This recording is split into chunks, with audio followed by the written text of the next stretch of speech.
بسم الله الرحمن الرحيم. بسم الله الرحمن الرحيم. الحمد لله رب العالمين والصلاة والسلام على رسوله الأمين. أما بعد، أعوذ بالله من الشيطان الرجيم. بسم الله الرحمن الرحيم. يا أيها الذين آمنوا اتقوا الله حق تقاته ولا تموتن إلا وأنتم مسلمون. يا أيها الناس اتقوا ربكم الذي خلقكم من نفس واحدة وخلق منها زوجها وبث منهما رجالا كثيرا ونساء واتقوا الله الذي تساءلون به والأرحام إن الله كان عليكم رقيبا. يا أيها الذين آمنوا اتقوا الله وقولوا قولا سديدا يصلح لكم أعمالكم ويغفر لكم ذنوبكم ومن يطع الله ورسوله فقد فاز فوزا عظيما. قال المصنف رحمه الله تعالى: وعلم أنه سبحانه من حكمته لم يبعث نبيا بهذا التوحيد إلا جعل له أعداء، كما قال الله تعالى: وكذلك جعلنا لكل نبي عدوا شياطين الإنس والجن يوحي بعضهم إلى بعض زخرف القول غرورا.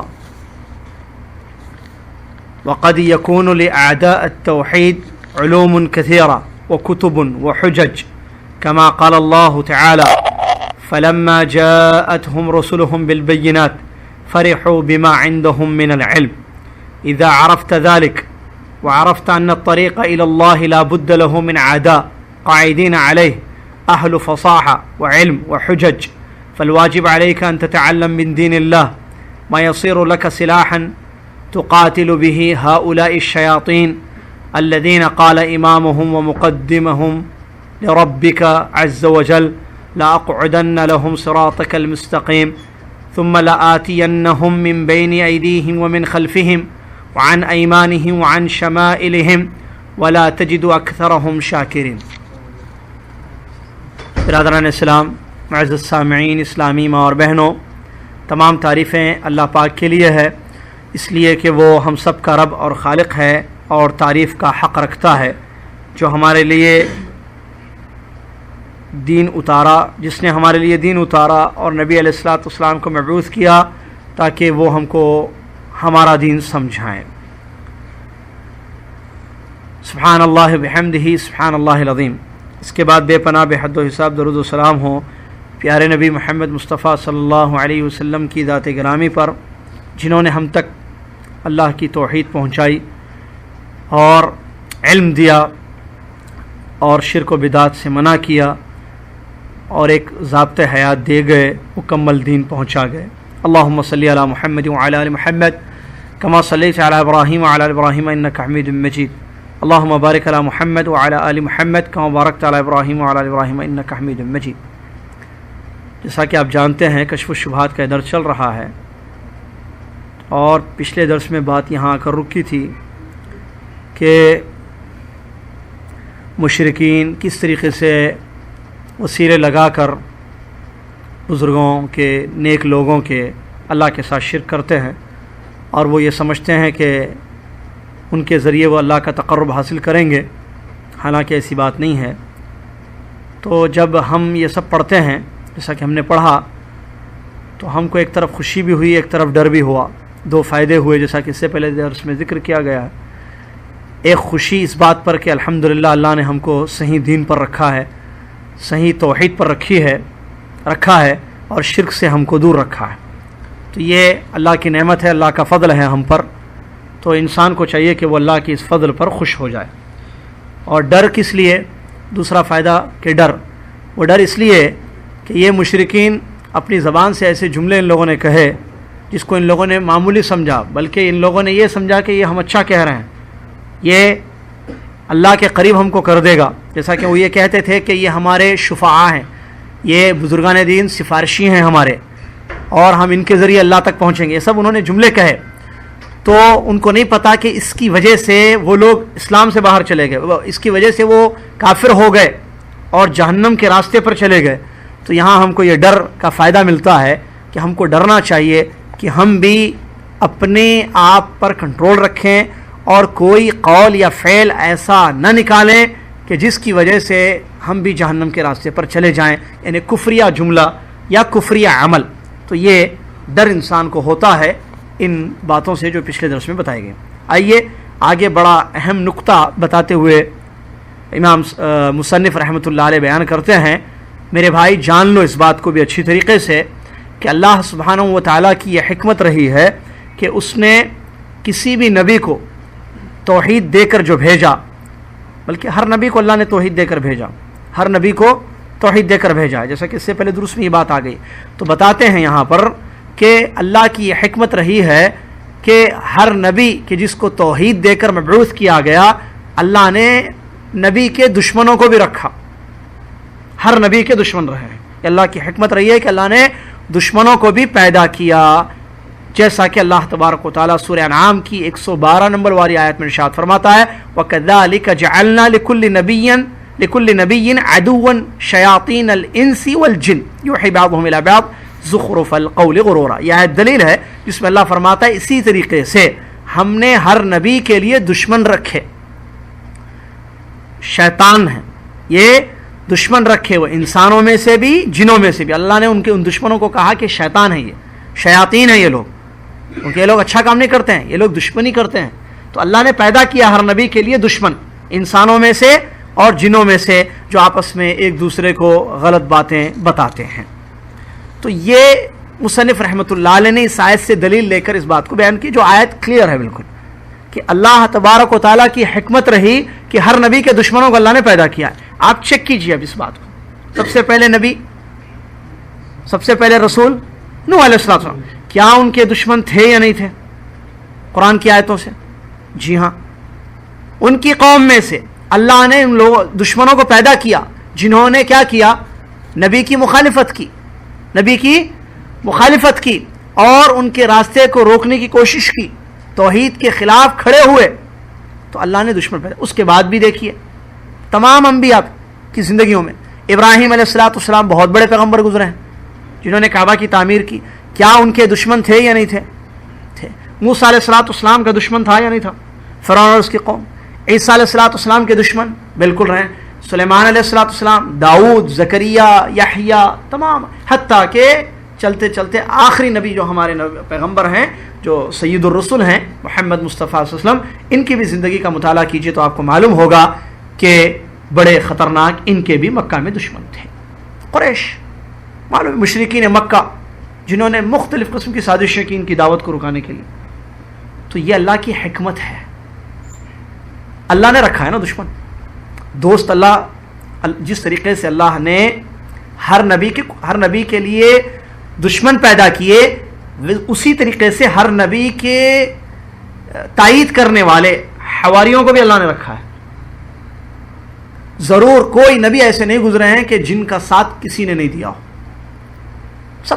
حتیٰ کہ محمد صلی اللہ علیہ وسلم کے لیے اللہ نے زبردست اصحاب اکرام کو پیدا کیا. ابو بکر، عمر، عثمان، علی وغیرہ جو صحابہ ہیں رضوان اللہ علیہم اجمعین، یہ سب کو بھی اللہ ہی نے پیدا کیا. تو دشمن اور دوست دونوں. دوست تو سمجھ میں آتی ہے بات، دوستوں کو اس لیے رکھا اصحاب کو تاکہ وہ نبی کے کام میں مدد کریں اور نبی کے مشن کو آگے بڑھائیں. اور یہ ہوا جیسا کہ خلفاء نے نبی صلی اللہ علیہ وسلم کے بعد بھی کام کیا اور توحید کو دنیا، قرآن اور حدیث دونوں کو پھیلا دیا. قرآن ہم تک کہاں کس کے ذریعے پہنچی؟ اللہ کے نبی صلی اللہ علیہ وسلم نے اس کلام پاک کو دنیا میں رکھا، جو آپ پر اتاری گئی تھی کتاب، وہ کس کے تھرو ہم تک پہنچی؟ قرآن. صحابہ ہیں، کیونکہ جس طریقے سے حدیث کی روایت کرنے والے صحابہ ہیں ایز اٹ از، بالکل ویسے ہی قرآن کی بھی روایت کرنے والے صحابہ ہیں. پھر کیسے؟ نبی صلی اللہ علیہ وسلم تو آج نہیں تھے نا، آج ہمارے پاس قرآن کہاں سے آ گیا؟ یہ جو کلام اللہ ہے یہ ہم تک کیسے پہنچا؟ کس نے اس کو جمع کیا؟ صحابہ نے. تو یہاں تو یہ بات سمجھ میں آتی ہے کہ اصحاب یا معیدین یا حواریوں کا کیا کام ہے کہ وہ ساتھ دیتے ہیں نبی کا اور نبی کے کام کو آگے بڑھاتے ہیں. دشمن کو اللہ نے کیوں رکھا؟ یہاں جو اس آیت سے بتا، یہ اللہ کی حکمت رہی ہے کہ اللہ نے ہر نبی کے لیے دشمن پیدا کیے. بتاتے ہیں اس کی وجہ مصنف رحمۃ اللہ، بڑی اچھی بات وہ یہ ہے کہ دشمنی اگر ہو تو پھر حق بات اور کھل کر سامنے آتی ہے. اگر حق کے دشمن ہوں تو حق جو ہے اور اچھی طریقے سے لوگوں کو سمجھ میں آتا ہے. جب مخالفتیں ہوں گی، کوئی ایک اچھی بات لے کر اٹھے تو اس کی مخالفت جب ہوگی اور اس کی دشمنی کی جائے گی اور لوگ اس کو روکنے کی کوشش کریں گے، اس کی بات سے روکنے کی کوشش کریں گے، تو لوگوں کو پتہ چلے گا کہ کون حق پر ہے اور کون باطل پر ہے۔ اگر دشمن نہ ہو تو پھر مزہ نہیں آتا۔ اسی لیے یہ پوائنٹ، یہ نقطہ ہے کہ اللہ نے دشمنوں کو رکھا جنہوں نے روکا توحید سے اور نبی سے دور کیا لوگوں کو۔ جیسے اس کی چھوٹی سی مثال میں آپ کو دوں، شاید اچھی طریقے سے سمجھ میں آئے بات، ٹھیک ہے؟ مکہ میں نبی محمد صلی اللہ علیہ وسلم کے دشمن تھے، جی ہاں تھے۔ کام کیا تھا ان کا؟ نبی کی دعوت سے روکنا۔ ایک آدمی مکہ میں تجارت کی غرض سے آ رہا ہے، تو وہ لوگ مکہ کے جتنی شاہراہیں تھیں، ہائی وے بولیے یا جو بھی مکہ کے راستے انٹر ہونے کے، مکہ سٹی کے، تو یہ لوگ وہاں بیٹھ جاتے تھے۔ دشمن ہر نئے آدمی کو پکڑ کر بتاتے تھے کہ مکہ میں ایک آدمی نے نبوت کا دعویٰ کیا ہے، محمد صلی اللہ علیہ وسلم، تم ان کے پاس مت جانا، ان کی بات مت سنا۔ وہ کس لیے آ رہا ہے؟ تجارت کے لیے۔ اب ان کی دشمنی دیکھیے، اس دشمنی سے کیا ہو رہا ہے؟ حق اور پھیل رہا ہے۔ اب اس کے دماغ میں یہ بات آئی، میں سمجھانے کے لیے مثال دے رہا ہوں، اب اس کے دماغ میں یہ آئی کہ بھائی کون ہے وہ، ذرا میں بھی تو سنوں، جن کے بارے میں اتنا مجھے روکا جا رہا ہے، اتنی سختی کی جا رہی ہے، اتنا برا ان کو بتایا جا رہا ہے۔ اب وہ کیا کرتا؟ اپنی تجارت کے کام سے وہ آتا تھا بے شک، لیکن وہ نبی سے ضرور ملتا تھا اور ان کی بات سنتا تھا، اسلام لے کر واپس جاتا تھا۔ آیا تھا مال لینے، لیکن توحید لے کر واپس جا رہا ہے۔ یہ فائدہ تھا دشمنی کا۔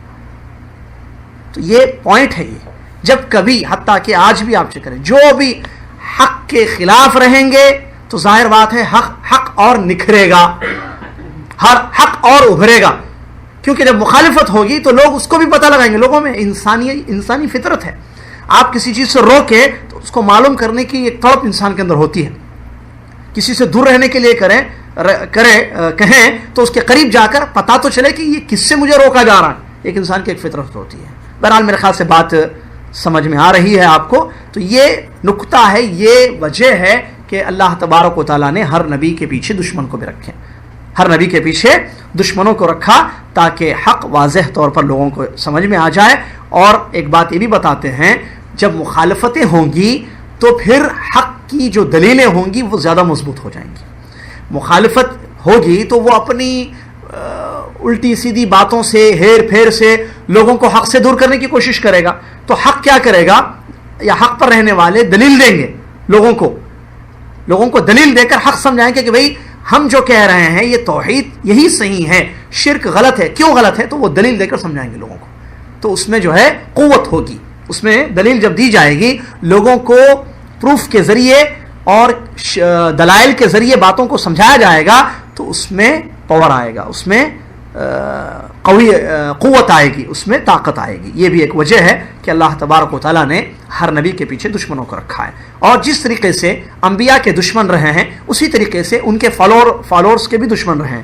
ہر نبی کے پیچھے جو چلنے والے لوگ تھے ان کے بھی دشمن بنے ہیں۔ کیوں؟ اس لیے کہ جب نبی حق کی بات لے کر اٹھتے تو اس کی دشمنی پر لوگ اترتے اور لوگوں کو اس سے دور کرنے کی کوشش کرتے، اور حق لوگوں کو سمجھ میں آتا، حق کی جو ہے دلیلیں دی جاتی، اور اس کے بعد بھی یہی کام چونکہ ان کے بعد والے کرتے، جیسے صحابہ مثال کے طور پر، صحابہ نے بھی حق پہنچایا تو صحابہ کے بھی دشمن پیدا ہوئے۔ جیسا کہ آپ دیکھیں خوارج، صحابہ کا قتل کرنے والے لوگ، یہ سب کون تھے؟ ان کے دشمن تھے۔ خوارج جو اٹھے جنہوں نے جو ہے صحابہ کا قتل کیا ہے تو وہ ان کے دشمن تھے۔ تو بالکل جس طریقے سے نبی کی دشمنی ہوتی ہے ویسے ہی ان کے فالوورز کی، ان کے اتباع کی بھی دشمنی ہوتی ہے، تاکہ لوگوں کو حق اور باطل دونوں سامنے ہو جائے اور حق کو دلیلوں سے معلوم کر کے اس کو صحیح سمجھ کر اس پر عمل کریں، اور باطل کو پہچان کر اس سے اپنے آپ کو دور کر سکیں۔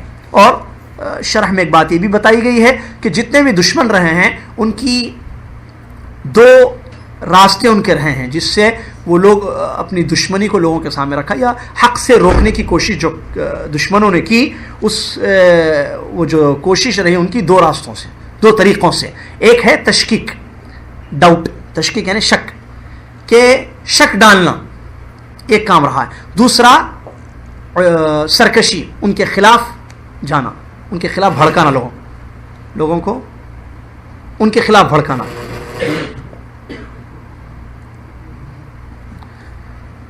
تو دو یہ راستے رہے۔ ایک شک ڈالنا، کیا مطلب شک ڈالنا؟ حق بات جب بھی بتائی جائے اس میں شکوک ڈالنا، ڈاؤٹس، لوگوں کے دماغوں میں خواہ جو ہے ڈاؤٹس پیدا کرنا۔ میں اس کی مثال دوں تاکہ بات سمجھ میں آئے۔ ہم سب جانتے ہیں قرآن اور حدیث پر عمل کرنا ضروری ہے، اور ہم سب یہ بھی جانتے ہیں کہ بغیر حدیث کے قرآن پر عمل نہیں ہو سکتا ہے۔ قرآن میں کہاں لکھا ہے کہ فجر کی نماز 2 رکعت ہے؟ موٹی موٹی بات، میری ٹاپک نہیں ہے یہ، میں صرف سمجھانے کے لیے ملا۔ تو بغیر حدیثوں کے قرآن پر عمل نہیں کیا جا سکتا۔ تو اب شک کیسے ڈالتے ہیں؟ دیکھیے بھائی، حدیث کون لکھے؟ امام بخاری لکھے۔ امام بخاری کون تھے؟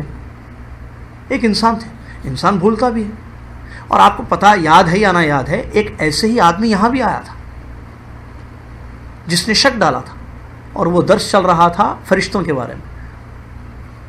آپ کو یاد ہے یا یاد نہیں؟ مجھے یاد ہے، اور اس کے سوالات بھی یاد ہیں۔ شک کیسے ڈالا؟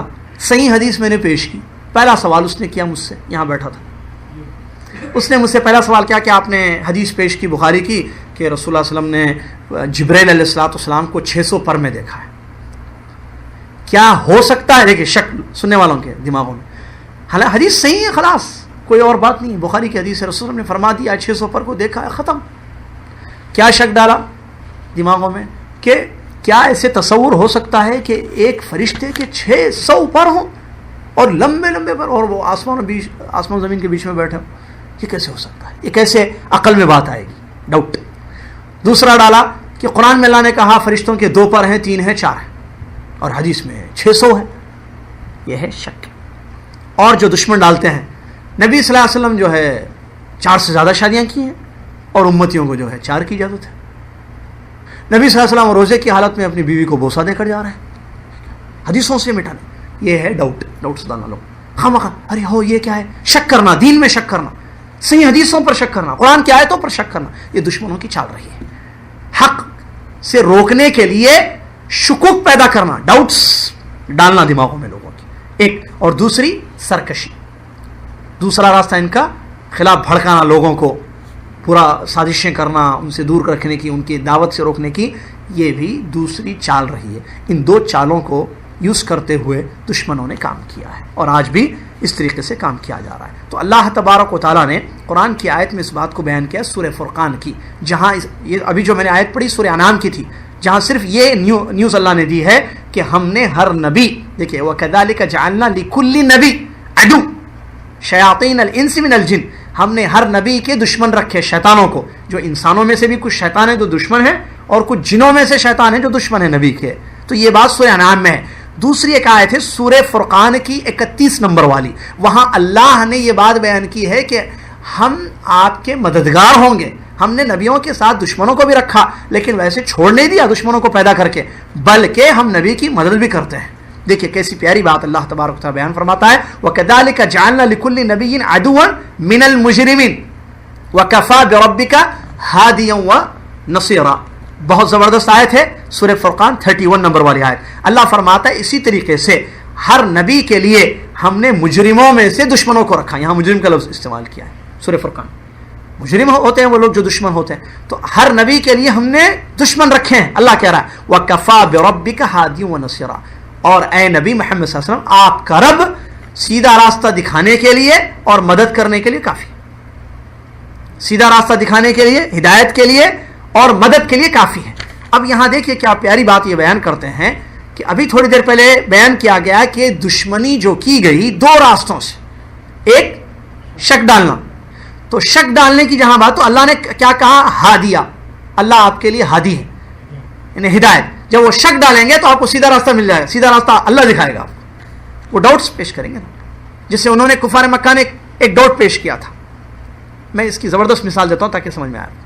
کفار مکہ نے کہا کہ آپ نبی ہیں، یعنی نبوت پر شک کیا، اور کیا دلیل پیش کی کہ بھائی اگر اللہ کو نبی بھیجنا ہوتا تو کسی فرشتے کو اتارتا، قرآن میں ہے یہ بات۔ آپ ہم میں سے ہیں، عبداللہ کے بیٹے، عبداللہ آمنہ کے، ہماری قوم کی، ہمارے سامنے پلے بڑے بڑے، اور آپ کہہ رہے ہیں میں نبی ہوں اللہ کا۔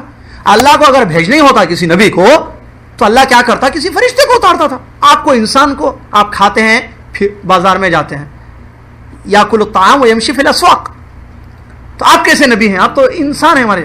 تو انہوں نے ڈاؤٹ پیش کیا، تو اللہ نے یہاں کیا کہا؟ اللہ آپ کے لیے کافی ہے راستہ دکھانے کے لیے ان کے ڈاؤٹس کو۔ تو اللہ نے قرآن کی آیت اتاری اور کہا کہ ان سے کہہ دو زمین پر رہنے والے اگر سارے فرشتے ہوتے تو اللہ فرشتے کو نبی بنا کر بھیجتا۔ زمین پر رہنے والے کون ہیں؟ انسان. تو انسانوں کی چیزیں انسان زیادہ سمجھتا ہے, لہٰذا انسانوں کو سمجھانے کے لیے انسان نبی بھیجا گیا. اگر زمین پر سارے فرشتے ہوتے تو اللہ فرشتہ بھیجتا تھا. اب ان کا شک نبی صلی اللہ علیہ وسلم کو دور, نبی صلی اللہ علیہ وسلم کے نبوت اور ذات کے سلسلے میں جو شک انہوں نے پیدا کیا, اللہ نے آپ کو گائیڈ کیا, اللہ نے آپ کو گائیڈ کیا اور سیدھا راستہ دکھا دیا. اور دوسری بات اللہ نے کیا کہی, وہ نصیرہ, مددگار بھی اللہ کا. اور دوسرا راستہ کیا ہے ان کا دشمنی ڈالنے کا؟ ایک تو شک, دوسرا سرکشی کہ دشمنی پر اتر آنا اور مخالفتیں کرنا, قتل کرنے کی سازش کرنا, روکنے کی. تو کیا کہہ رہا ہے اللہ؟ نصیرہ, اللہ آپ کے مددگار ہے, کافی ہے اللہ اکیلا. یہ کتنی بھی کوشش کریں آپ کو مارنے کی, آپ کو ختم کرنے کی, آپ کی دعوت کو ختم کرنے کی, اللہ کی مدد کافی ہے آپ کے لیے. یہاں بھی دیکھیے مثالیں نبی صلی اللہ علیہ وسلم کی زندگی میں. نبی صلی اللہ علیہ وسلم کو جو ہے ایک جگہ وہ کھڑے ہوئے تو اوپر سے پتھر پھینک کر آپ کو ختم کرنے کی سازش کی گئی, کہیں جو ہے کھانے میں زہر ملا کر آپ کو ختم کرنے کی سازش کی گئی, کہیں راتوں رات آپ کا قصہ ختم کرنے کی سازش کی گئی, ہجرت کی رات. تو ان تینوں واقعات جیسے اور بھی جو واقعات تھے, کیا نبی صلی اللہ علیہ وسلم کی مدد اللہ نے کی؟ جب اوپر دشمن تیار تھا پتھر پھینکنے کے لیے, نبی صلی اللہ علیہ وسلم نیچے کھڑے ہوئے تھے, وہ صحیح حدیث کا واقعہ, وہی بھیجی اللہ نے, اے نبی محمد صلی اللہ علیہ وسلم ہٹ جائیے, اوپر سے پتھر گرنے والا ہے. ہٹ گئے. پتھر کہاں گرا؟ نیچے گرا. زہر ملا دیا یہودی عورت نے, ٹھیک ہے, دشمن تھی نا. تو اللہ نے کیسے مدد کی؟ وہی بھیجی, کہا کہ مت کھائیے کھانا, اس میں زہر ہے, چھوڑ دیا کھانا, جبکہ ساتھی نے کھا لیا.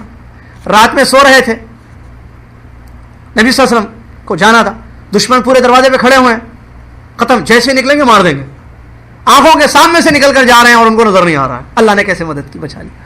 ان کی آنکھوں پہ پردہ ڈال دیا اللہ نے, ان کی آنکھوں کے سامنے سے نکل گئے ہیں نبی صلی اللہ علیہ وسلم, وہ دروازے کے سامنے کھڑے ہوئے ہیں. تو اس طریقے سے اللہ تبارک و تعالیٰ اپنے نبی کی مدد کرتا ہے. تو یہ بات یہاں اللہ نے اس سورہ فرقان کی آیت میں بیان کی ہے, اور لکھتے ہیں کہ اسی طریقے سے اللہ تبارک و تعالیٰ اپنے ماننے والوں کی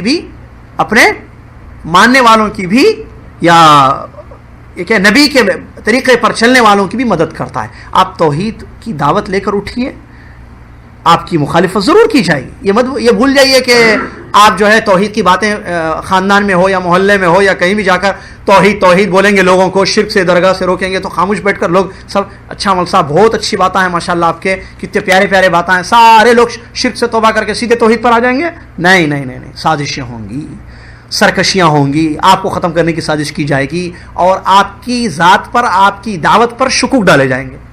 تو آپ کو تیار ہونا ہے.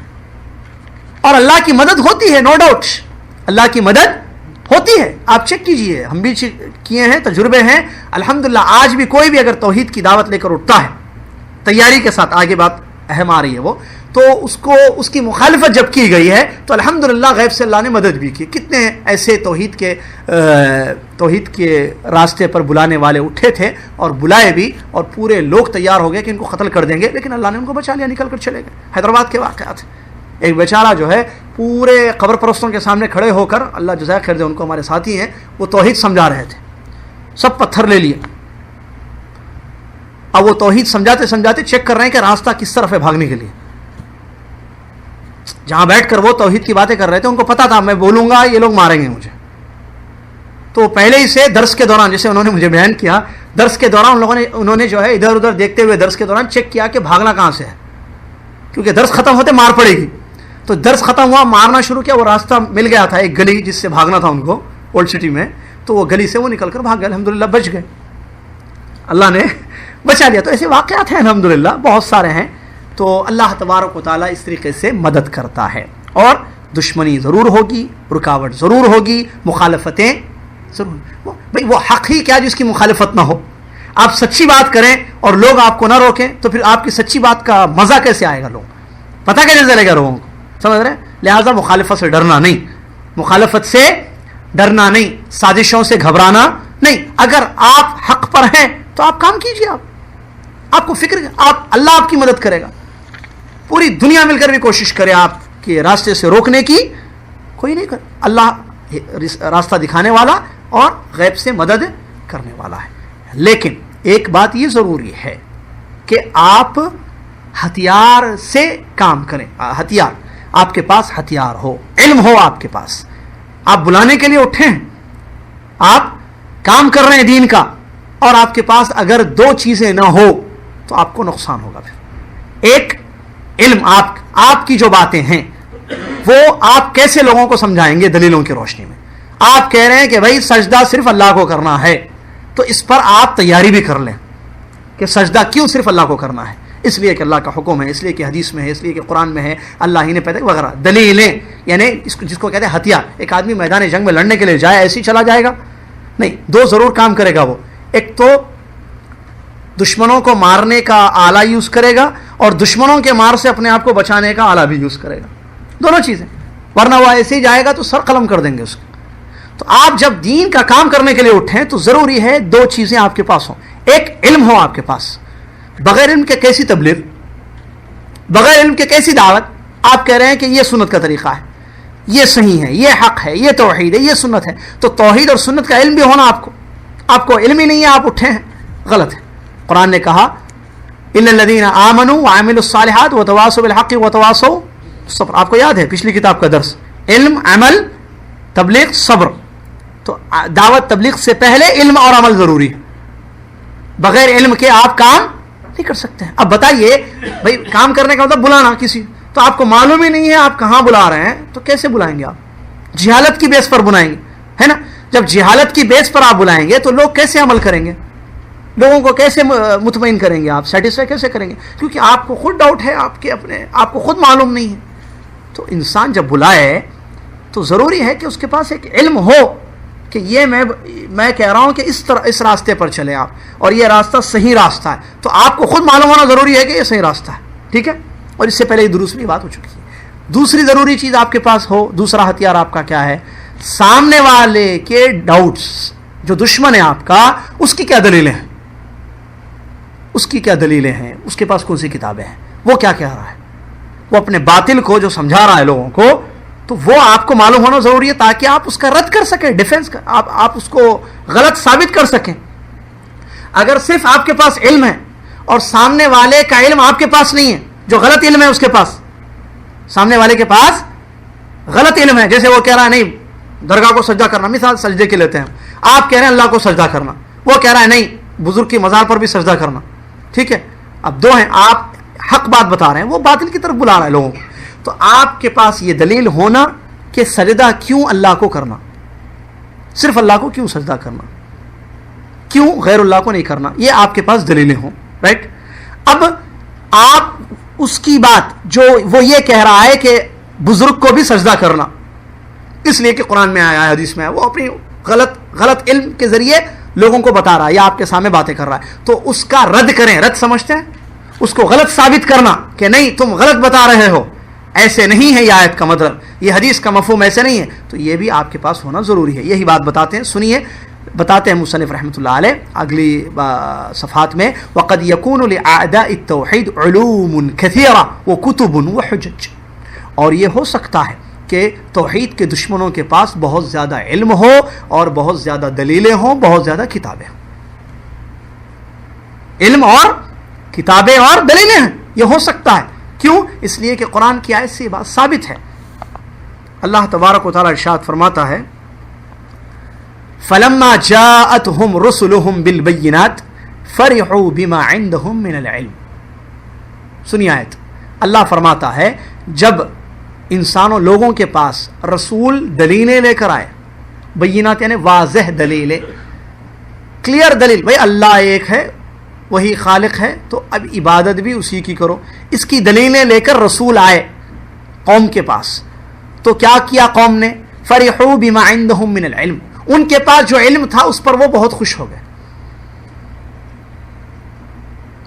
پھر ایک مرتبہ آیت فلما جاءتهم رسلهم بالبينات. جب رسول اپنی قوم کے پاس دعوت توحید کی دعوت دلیلوں کے ساتھ آئے، لے کر آئے، دلیلوں کے ساتھ ان کو سمجھائے کہ توحید یہ ہے، ٹھیک ہے، ایک اللہ کا حق ایسے ادا کرو. تو وہ جو قوم تھی جو مشرک تھے، تو ان کے پاس علم تھا تو اس سے وہ خوش ہو گئے، نہیں ہمارے پاس بھی علم ہے. کیا مطلب خوش ہونا؟ یہ نہیں، ان کا یہ خوش ہونا غلط تھا. اصل خوش ہونا یہ ہے کہ اللہ کو راضی جو کرے وہ خوش ہوئے. ان کی خوشی غلط خوشی تھی. اور انسان حق پر رہ کر بھی خوش ہوتا ہے، باطل پر رہ کر بھی خوش ہوتا ہے. نہیں ہوتا ہے؟ آج کافر کیا خوش نہیں ہوتا ہے؟ خوشیاں نہیں مناتے کافر؟ مشرکین نہیں مناتے ہیں, دیپاولی نہیں کرتے ہیں, وہ باطل پر ہے پھر بھی خوش ہو رہا ہے بہت زیادہ. تو یہاں پریشانی کی بات ہے, خوش کیوں کہا اللہ نے؟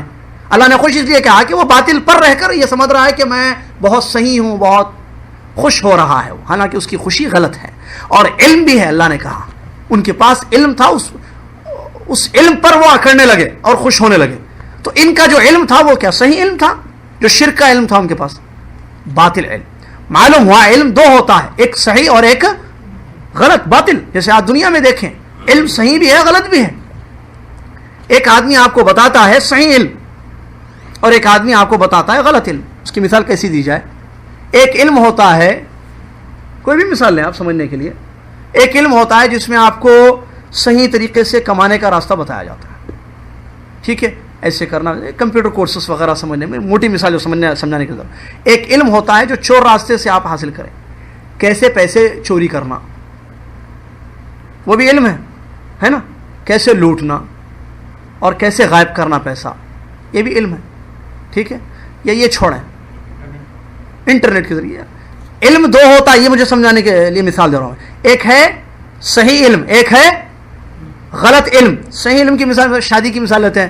بھائی آپ کے پاس آپ کو علم دیا گیا کہ کس طریقے سے آپ نکاح کریں, لڑکی کے گھر والوں کے پاس جائیں, حلال طریقے سے جو ہے جائز طریقے سے بچی ان کی طلب کریں اور ان سے نکاح کریں, شادی کریں, بچی سے اپنے پاس رکھیں اور آپ اپنی زندگی گزاریں اچھی حلال طریقے سے. یہ ایک علم ہے. ایک باطل علم بھی دنیا سکھا رہی ہے. کیا ہے وہ؟ عاشقی.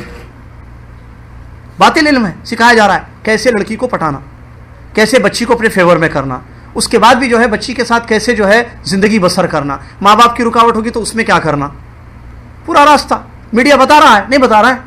بتا رہا ہے. وہاں تو جائیے, یورپ میں تو بری طریقے سے, خطرناک طریقے سے بتایا جا رہا ہے کہ ایک اجنبی عورت سے آپ ناجائز تعلقات کیسے رکھ سکتے ہیں. علم دیتے ہیں وہ لوگ, سکھاتے ہیں وہ لوگ کہ کس طریقے سے اس کو آپ جو ہے اپنے ساتھ رکھیں ناجائز طریقے سے, حرام طریقے سے. تو مجھے جو مثال سمجھ میں آ رہی ہے وہ دے رہا ہوں. میرے خیال سے اصل پوائنٹ بتانا ہے. مثال اس لیے دی جاتی ہے کہ پوائنٹ سمجھ میں آئے. مثال میں رہ کر پوائنٹ بھولا نہ دیں آپ لوگ کیونکہ میں پوری کوشش کر رہا ہوں صحیح طریقے سے بولنے کی. اب نیند آپ کو آ رہی ہے یا آپ کو سمجھ میں نہیں آ رہی بات, تو میرا کیا قصور ہے؟ اب میں کون سی لینگویج میں سمجھاؤں؟ عام اردو میں سمجھا رہا ہوں, مثالیں دے کر, انٹرنیٹ کی مثال, شادی کی مثال, فلاں عاشقی کی مثال دے رہا ہوں. ابھی کیا ہے سمجھانے کے لیے؟ تو پوائنٹ کیا ہے جس پر مجھے سمجھانا ہے کہ علم دو ہو. آپ پر مطلب یہ اس لیے میں سمجھا رہا ہوں کہ یہ نہ سمجھیں ہم کہ علم ایک ہی ہوتا ہے, صحیح علم ہی. غلط علم نہیں ہوتا ہے دنیا میں, نہیں ہوتا ہے, غلط علم بھی ہوتا ہے. تو اللہ نے کیا کہا کہ جب رسول صحیح علم لے کر آئے, توحید کی طرف بلائے, تو وہ لوگ اپنے غلط علم پر خوش ہو گئے. کون؟ مشرک. تو معلوم ہوا کہ مشرک کے پاس بھی علم ہو سکتا ہے, غلط علم, لہذا آپ کو اس کی نالج ہونا ضروری ہے. وہ کیا دلیل دیتا ہے؟ جیسے میں آپ کو سمجھاتا ہوں. اگر آپ کسی کو کہیں کہ بھائی نہیں, درگاہ پر سجدہ نہیں کرنا, بزرگ کو سجدہ نہیں کرنا, فوراً قرآن کی ایک آیت پیش کریں گے. وہ علم ان کا, لیکن غلط علم, غلط تعویل کرتے. کیا؟ آدم کو فرشتوں نے سجدہ کیا. آدم کون تھے؟ انسان تھے. ایک بزرگ تھے, ایک نیک تھے. جب آدم علیہ السلام کو سجدہ کیے تو ہم بزرگ کو کہیں نہیں کرنا سجدہ, دے رہا علم دے رہا. یہ غلط علم ہے اور اس پہ خوش بھی ہوتا ہے. غلط ہے, یہ علم باطل ہے اس کا. تو اس کو آپ کے انفارمیشن میں یہ بات دلائی جا رہی ہے کہ آپ یہ اچھی طریقے سے یاد رکھیں کہ دو ہتھیار آپ کے پاس ہونا ضروری ہے. ایک صحیح علم آپ کا جس کی طرف آپ بلا رہے ہیں, اور اس کا علم سامنے والے کا, وہ کیا ڈاؤٹس پیش کرتا ہے, وہ کیا علم, کیا دلیلیں دیتا ہے وہ, تاکہ اس کو رد کریں آپ. کیونکہ ایسے نہیں ہو سکتا ہے کہ حق دو ہو. اللہ کو سجدہ کرنا بھی صحیح ہے, درگاہ پر سجدہ کرنا بھی صحیح ہے, تعویذ استعمال کرنا بھی صحیح ہے, اللہ پر بھروسہ کرنا بھی صحیح ہے. نہیں ہو سکتا ہے. ایک غلط ہے, ایک صحیح ہے. دو صحیح کیسے ہو سکتا ہے؟ شرک بھی صحیح ہے, توحید بھی صحیح ہے. ایک صحیح ہے, ایک غلط ہے. تو توحید صحیح ہے, اس کا علم آپ کو لینا ہے. شرک غلط ہے, وہ غلط چیز کو غلط طریقے سے پھیلا رہا ہے, تو آپ اس کو معلوم کریں کہ وہ کیسے پھیلا رہا ہے, ان کی دلیلیں کیا ہیں, ان کے بکس کیا ہیں. جیسا کہ لکھا, بکس بھی ہوتے ہیں ان کے پاس. آپ جائیں, ایک بہت بڑی کتاب ہے, نام یاد نہیں آ رہا ہے مجھے, شرک پر زبردست کتاب ہے. وہ جنہوں نے لکھا ہے اس کو پتہ نہیں کس نے لکھا ہے, جوامع الکلم اس قسم کی کوئی کتاب ہے, پورا شرک ہے. مختلف قسم کے شرک کے بارے میں بتایا گیا. ایسے کرنا, سجدہ کرے تو بھی چلتا, وہ بھی کرنا, بزرگوں کے دن, واسطے, وسیلے, تعویذ, پلیتے, نعوذ باللہ, پورے شرک کے راستے اس میں بتائے گئے. موٹی کتاب ہے اور لوگ اس کو فالو کر رہے ہیں. تو آپ کو یہ معلوم ہونا چاہیے کہ باطل کے پاس بھی کتابیں ہیں, اس کے پاس بھی علم ہے, اس کی بھی اپنی کچھ دلیلیں ہیں. جب تک وہ چیز آپ کو نہیں معلوم ہوگی اور اس کو کیسے رد نہیں کریں گے, آپ کام نہیں کر سکتے. آپ کام نہیں کر سکتے. اس کی مثال آندھرا پردیش کے ایک گاؤں میں ایک عالم جن کے پاس جو ہے توحید کا علم اچھا تھا الحمدللہ, لیکن سامنے والے کا علم نہیں تھا کہ ان کے ڈاؤٹس کیا ہوتے ہیں, وہ کیا باتیں کرتے ہیں. ان کی اپنی دلیلیں ہوتی ہیں ہر چیز کی. رسول اللہ کا وسیلہ لینا, فوراً ایک موٹی دلیل پیش کرتے ہیں بڑی. آدم علیہ السلام نے جب گناہ کیا تو عرش پر کلمہ دیکھا, لا الہ الا اللہ محمد الرسول اللہ. تو آدم نے کہا, اے اللہ, لا الہ الا اللہ تو معلوم ہے, یہ محمد رسول اللہ کون ہے اللہ؟ تو اللہ بولا کہ یہ تمہاری اولاد میں ایک بہت بڑے نبی آنے والے ہیں. تو آدم علیہ السلام بولے, اچھا اللہ, اتنے بڑے نبی ہیں, اللہ میں ان کا واسطہ وسیلہ لگا رہا ہوں, تو میرے کو معاف کر دے, تو مجھے معاف کر دے. تو پیارے نبی صلی اللہ علیہ وسلم کا بھائی وسیلہ لگائے آدم علیہ السلام. اورنگ آباد کی ایک مسجد میں جمعہ پڑھنے کا اتفاق ہوا. کم بخت نالائق امام خطیب ایسا خطبہ دیا ہے, اللہ اس کو ہدایت دے. نبی صلی اللہ علیہ وسلم نور تھے, یہ باطل ہے. حق کیا ہے؟ بشر تھے. قل انما انا بشر مثلکم. اب وہ دلیلیں کیا دے رہا ہے؟ میرے محترم بھائیوں, ہمارے نبی صلی اللہ علیہ وسلم بہت پہلے ہی سے ہیں نور بن کر, اور ہر جگہ نور بن کر لوگوں کی مدد کیے ہیں. خطبے میں بول رہا ہے. اور کیا مثالیں؟ نوح علیہ السلام کے زمانے میں بھی ہمارے نبی کا نور موجود تھا. وہ کیسے؟ طوفان آیا اللہ کا, کشتی بچ گئی. آپ کو معلوم ہے کشتی کیوں بچی نوح علیہ السلام کی؟ اس لیے کہ ہمارے نبی کا نور تھا وہاں پر کشتی میں. ابراہیم علیہ السلام کو آگ پر پھینکا گیا, آگ نے نہیں جلایا ابراہیم کو. کیوں؟ اس لیے کہ ابراہیم کے ساتھ نور تھا. کس کا؟ ہمارے نبی کا نور. ہر جگہ ہمارے نبی کے نور نے لوگوں کو بچایا ہے, مرنے سے بچایا, جلنے سے بچایا. کفر ہے یہ, نہیں شرک. اب وہ دلیلیں دے رہا ہے. اب یہ نور چلتے چلتے چلتے چلتے عبداللہ کے پاس آیا, عبداللہ کی ریڑھ کی ہڈی میں بول رہا. اس کے بعد آمینہ جو آپ کی والدہ ہیں, انہوں نے جنم دیا اور انہوں نے دیکھا ہے کہ ایک نور نکلا ہے ان کے بطن سے, ان کے پیٹ سے, اور اس سے جو ہے چراغ روشن ہو گئے بصرہ کے. تو یہ اس کی دلیل ہے. دیکھیے خود میں یہ بات کر رہا ہے آدمی, اب کیا کہیں گے آپ؟ تو اس کا مطلب یہ ہے کہ وہ ایسی ہوا میں نہیں باتیں کرتے ہیں, وہ بھی عوام کے سامنے موڑ موڑ کر قرآن کی آیتوں کو اپنے حساب سے پیش کرتے ہیں اور الٹی سیدھی دلیلیں دیتے ہیں.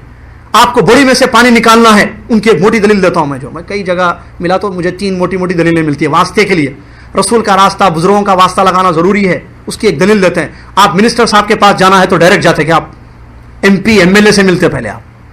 پھر آپ کو بوڑی میں سے پانی نکالنا ہے, کیسے نکالتے آپ؟ رسی لگانا پڑتا, اور کیا بولتے اس کو؟ ڈول. ہاں, رسی کو ڈول سے باندھنا, بوڑی میں ڈالنا کنویں میں, اس کے بعد پانی نکالنا. پانی ڈائریکٹ مل جاتا ہے, ایسی وسیلہ نہیں لگاتے پانی نکالنے کے لیے. اچھا, اور ایک بات بولتا ہوں آپ کو میں, چھت پہ کیسا جاتے آپ؟ سیڑھی نہیں لگاتے آپ. ارے کیا مول صاحب, کیا تقریر ہے مول صاحب. ہاں, ایسے ہی بھائی جیسے چھت پر جانے کے لیے سیڑھی ضروری ہے, اللہ تک پہنچنے کے لیے نبی کا وسیلہ ضروری ہے. سب پڑھو اللہم صلی علی محمد, پڑھ رہے لوگ. زبردست تقریر کر دیا مول صاحب, 3 موٹی موٹی دلیلیں دے دی. یہ دلیلیں ہیں ان کی, تو اس کو رد کرنا ضروری ہے. یہ دلیل ہے ان کی, باطل دلیل ہے, غلط علم ہے یہ, جس کو سامنے رکھ کر لوگوں کو بھٹکا رہے ہیں, شرک کا راستہ دکھا رہے ہیں. یہی بات بتاتے ہیں کہ قرآن میں اللہ نے اس بات کو بیان کیا کہ وہ لوگ مشرکین اپنے علم سے خوش ہو گئے جب توحید کی دعوت نبیوں نے ان کے سامنے پیش کی, جب نبیوں نے ان کے سامنے پیش کی. اور اس کی ایک دلیل حدیث سے بھی ہے کہ اللہ کے نبی صلی اللہ علیہ وسلم نے بھی اپنے صحابہ کو جب تبلیغ کے لیے توحید کی دعوت دے کر بھیجا تو ان کو چوکنا کیا کہ دیکھو تم جہاں جا رہے ہو وہ لوگ علم والے ہیں, لہٰذا ذرا صحیح طریقے سے اپنی دعوت کو پہنچانا اور پتہ لگانا ان کے علم کا بھی. اس کی دلیل ہے بخاری کی حدیث ہے, اللہ کے نبی صلی اللہ علیہ وسلم نے حضرت معاذ کو یمن کی طرف بھیجا تھا رضی اللہ تعالیٰ, مشہور حدیث ہے یہ. معاذ بن جبل کو یمن کی طرف بھیجا تھا توحید کی دعوت دینے کے لیے. تو بھیجنے سے پہلے, توحید کی بات بتانے سے پہلے کیا کیا چیزیں ان کو بتانا ہے, اس سے پہلے کیا کہتے ہیں, یا معاذ انک تأتی قوما اہل کتاب, اے معاذ تم یمن جاؤ گے تو تمہارے سامنے ایک قوم ملے گی, تم جہاں جا رہے ہو وہ لوگ کون ہیں؟ اہل کتاب ہیں. کیوں نبی صلی اللہ علیہ وسلم نے بیان فرمایا اہل کتاب؟ جو توحید کی دعوت دے کر بھیجنا تھا تو سیدھے سیدھے بھیج دیتے. یہاں یہ نکتہ ہے کہ نبی صلی اللہ علیہ وسلم نے اس لیے کہا اہل کتاب کہ اے معاذ تم سمجھ لو کہ تم جہاں جا رہے ہو وہ لوگ آلریڈی ایک ایجوکیٹڈ لوگ ہیں، اہل کتاب ہیں، مطلب ان کے پاس آسمانی کتاب ہے، یعنی کرسچنس، نصارہ، یہود ہیں وہ لوگ، تو ان کے پاس اپنا علم ہے جو باطل علم ہے. تو تم ہوشیار رہنا کہ ان کے اس باطل علم کو غلط ثابت کر کے توحید کی صحیح دعوت پیش کرنا، یہ مقصد ہے. اسی لیے نبی علیہ الصلوۃ والسلام نے ان کو تیار رہنے کے لیے، تیاری کر کے جانے کے لیے کہا کہ اہل کتاب انک تأتی قوما اہل کتاب، آپ اہل کتاب کے پاس جا رہے ہو، لہذا آپ جو ہے آگے جو ہے تیار ہو کر توحید کی دعوت ان کے سامنے پیش کرنا. بتاتے ہیں مصنف رحمۃ اللہ علیہ، اذا عرفت ذلک، میرے بھائی جب آپ کو یہ بات معلوم ہو گئی، کیا بات معلوم ہو گئی؟ کہ دشمن بھی ہوتے ہیں اور دشمن کے پاس علم بھی ہوتا ہے، کتابیں ہوتی ہیں، دلیلیں بھی ہوتی ہیں، تو اب آپ کو معلوم ہونا چاہیے. اذا عرفت ذلک، جب آپ یہ جان چکے ہیں کہ دشمن بھی ہیں حق کے اور دشمنوں کے پاس دلیلیں بھی، تو آپ کو یہ بھی بات معلوم ہو گئی ہوگی کہ اللہ کی طرف جو راستہ ہے لے جانے والا، اس راستے سے روکنے کے لیے دشمن بیٹھے ہوئے ہیں. یہ بات بھی آپ کو سمجھ میں آ گئی ہوگی. اور وہ دشمن فصیح، زبردست، اچھی تقریریں کرنے والے لوگ ہیں اور علم ان کے پاس ہے اور دلیلیں بھی ہیں. تو اب آپ پر واجب ہے کہ آپ وہ ہتھیار اپنے ساتھ لے کر جائیں جس ہتھیار کے ذریعے ان دشمنوں کا، ان شیطانوں کا اچھی طریقے سے مقابلہ کر سکیں. جب آپ کو یہ معلوم ہو گیا کہ سامنے دشمن ہے اور دشمن بیٹھ کر دین سے روک رہا ہے، اب آپ چیک کیجئے ویب سائٹس کے ذریعے، قرآن.com کے ذریعے دین سے روکا جاتا ہے، یہودیوں کا ویب سائٹ، انٹرنیٹ کے ذریعے دین سے روک رہے ہیں، کیسٹوں کے ذریعے، کتابوں کے ذریعے توحید سے روک رہے ہیں، شرک پھیلا رہے ہیں. کتنی آپ کو کتابیں بتاؤں میں شرک پہ پھیلانے والی، کتنی کیسٹیں لوگ جو ہے اپنی گاڑیوں میں سنتے ہیں، شرک کے راستے پر لے جانے والی کیسٹیں، audio cassettes, video cassettes, CDs، VCDs، books, websites, emails آپ کو آتے رہیں گے دین سے روکنے کے لیے. تو جب یہ سب چیزیں ہیں تو اب آپ کو معلوم ہونا چاہیے کہ اب آپ آگے بڑھیں گے تو ہتھیار لے کر بڑھیں کہ جس سے ان شیطانوں کا مقابلہ کریں.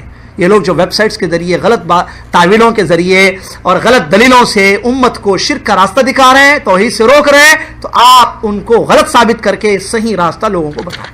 اس کے لیے آپ کو تیاری کرنا ضروری ہے اور آپ کو ان شیطانوں کا جواب دینا بھی ضروری ہے، جن کے بارے میں آگے بھی بیان کرتے ہیں الذین قال امامہم، کہ ان شیطانوں کے سردار نے اور ان کے سب سے پہلے آدمی نے، ابلیس نے رب سے کہا تھا اے اللہ میں تیرے سیدھے راستے سے لوگوں کو بھٹکاؤں گا اور میں سورہ اعراف کی آیتیں ہیں لَأَقْعُدَنَّ لَهُمْ صِرَاطَكَ الْمُسْتَقِيمَ ثُمَّ لَآتِيَنَّهُمْ مِنْ بَيْنِ أَيْدِيهِمْ وَمِنْ خَلْفِهِمْ وَعَنْ أَيْمَانِهِمْ وَعَنْ شَمَائِلِهِمْ وَلَا تَجِدُ أَكْثَرَهُمْ شَاكِرِينَ.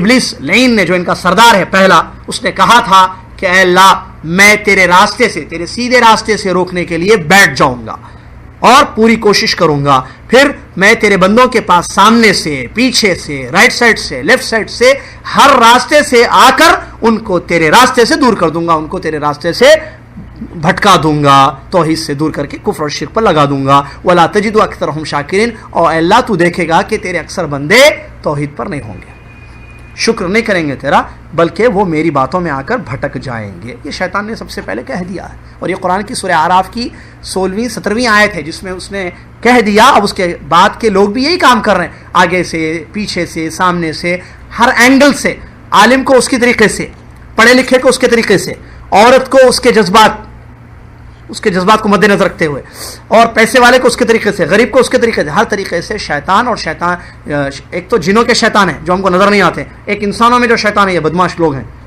ٹھیک ہے. وہ جیسا وہ شیطان جو پاکستان میں جس نے کہا کہ ٹکٹ کے پیسے جمع کرو، نبی علیہ الصلوۃ والسلام آ رہے ہیں، طاہر القادری، تو وہ شیطان ہے، انسانوں کا شیطان ہے، وہ بڑا شیطان، جس نے کہا کہ لوگوں کے سامنے تقریریں کی اور کہا کہ نبی محمد صلی اللہ علیہ وسلم خواب میں آئے اور انہوں نے کہا کہ اے طاہر میں جو ہے آ رہا ہوں پاکستان تمہارے مدرسے کو دیکھنے کے لیے، لہٰذا میرے ٹکٹ کا انتظام کرو اور میرے لیے ایک روم بک کرو. لہٰذا تقریر زبردست کیا اور لوگوں سے پیسے لیا، اور پاگل کم عقل قسم کی عورتوں نے جو ہے اپنے زیور اتار کے دیے کہ مولانا جی یہ ہمارا زیور بھی لیجئے، اس کے ذریعے جو ہے نبی صلی اللہ علیہ وسلم کے لیے روم بک کیجیے، نعوذ باللہ من ذالک، اور ٹکٹ خریدے. جی ہاں، اس نے تقریر میں یہی بات کہی ہے، CD میں موجود ہے یہ بات اس کی. تو ایسے شیطان موجود ہیں جو لوگوں کو شرک کا راستہ، غلط راستہ دکھاتے ہیں. لہٰذا ہم کو تیار ہونا ہے اور تیار ہو کر میدان میں اترنا ہے اور دین کی طرف لوگوں کو بتانا ہے. یہاں تک انشاءاللہ بات کو روکتے ہیں. انشاءاللہ اگلی باتیں اگلے دروس میں بتائی جائیں گی. اللہ سے دعا ہے اللہ تبارک و تعالیٰ باتیں سمجھنے کی ہم کو توفیق عطا فرما. اللہ حق کو پہچان کر حق پر جمے رہنے کی توفیق عطا فرما, اور باطل کو پہچان کر باطل سے اپنی زندگی کو اپنے آپ کو بچانے کی توفیق عطا فرما دے. اللہ تبارک و تعالیٰ ہمیں دین کا کام کرنے کی توفیق عطا فرما, توحید کا کام کرنے کی توفیق عطا فرما, اور پوری تیاری کے ساتھ ہم کو کام کرنے کی توفیق عطا فرما, اور دشمنوں سے لڑنے کا جذبہ ہمارے اندر پیدا فرما دے. آمین. وآخر دعوانا الحمدللہ رب العالمین. السلام علیکم ورحمۃ اللہ وبرکاتہ.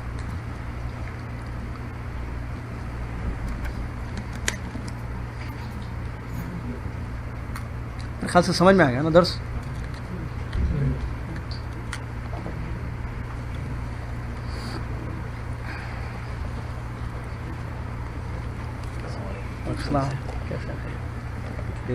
آپ کی غیرملکی میں کیسٹ لگتی ہیں کیسٹ میں صحابی کے بارے میں جب آپ آگے